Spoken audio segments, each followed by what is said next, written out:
Praise the Lord. வாங்க சமையலை தெரிஞ்சுக்கலாம். நம்ம சேனலை சப்ஸ்கிரைப் பண்ணுங்கள், பெல் ஐக்கானை கிளிக் பண்ணுங்கள். ஸோ இன்றைக்கி அருமையான டிஷ் ஒன்று பார்க்க போகிறோம். அதுக்கு தேவையான பொருட்கள்லாம் பார்த்துருவோம். நான் நெய் இதில் யூஸ் பண்ணியிருக்கேன். ஸோ 100 கிராம் பாசிப்பருப்பு எடுத்துக்கோங்க, 200 கிராம் பச்சரிசி எடுத்துக்கோங்க, முந்திரி பருப்பு 10லேருந்து 15 எடுத்துக்கோங்க, மிளகு சீரகத்தை பொடிச்சு வச்சுக்கோங்க. நான் கொஞ்சம் கருவேப்பிலை, கொஞ்சம் இஞ்சி துண்டு சேர்த்துருக்கேன்.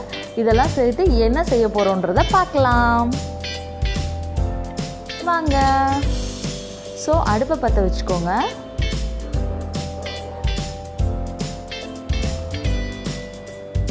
அதில் ஒரு குக்கரை வச்சுக்கோங்க. குக்கர் காஞ்சோன்னே 2 டேபிள் ஸ்பூன்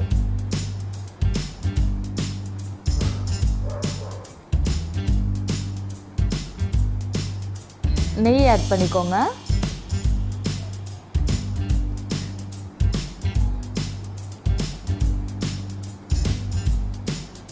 அதில் பொடிச்சு வச்சுருந்த மிளகையும் சீரகத்தையும் போட்டு வறுத்துக்கோங்க.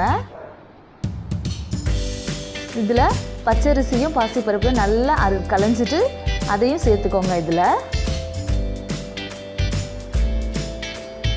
நல்லா அந்த நெய்யில் கிளறி விட்டுக்கோங்க.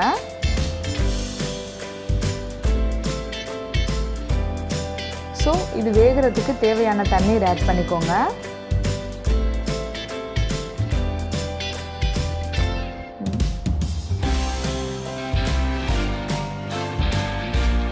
இது நல்லா கொதிச்சு வரைக்கும் இது தேவையான உப்பும் ஆட் பண்ணிக்கோங்க ஃப்ரெண்ட்ஸ்.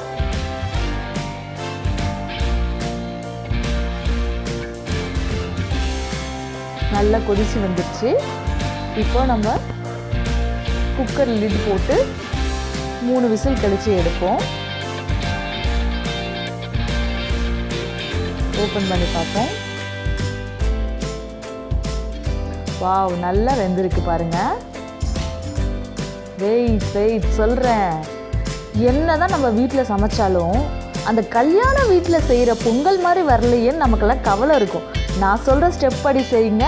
கல்யாண வீட்டு ஸ்டைலில் அருமையாக வெண்பொங்கல் ரெடி பண்ணலாம். அடுப்பு பற்ற வச்சுக்கோங்க. அதில் ஒரு பாத்திரம் வச்சு 2 டேபிள் ஸ்பூன் நெய் ஆட் பண்ணிக்கோங்க.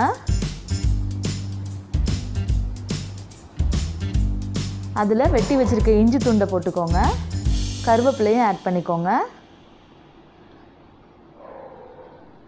அதில் வச்சுருக்க முந்திரியும் ஆட் பண்ணிக்கோங்க. மிளகு சீரகம் இதில் ஆட் பண்ணுவாங்க.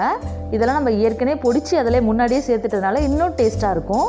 நம்ம இப்போ வறுத்ததை இதில் ஆட் பண்ணிக்கோங்க.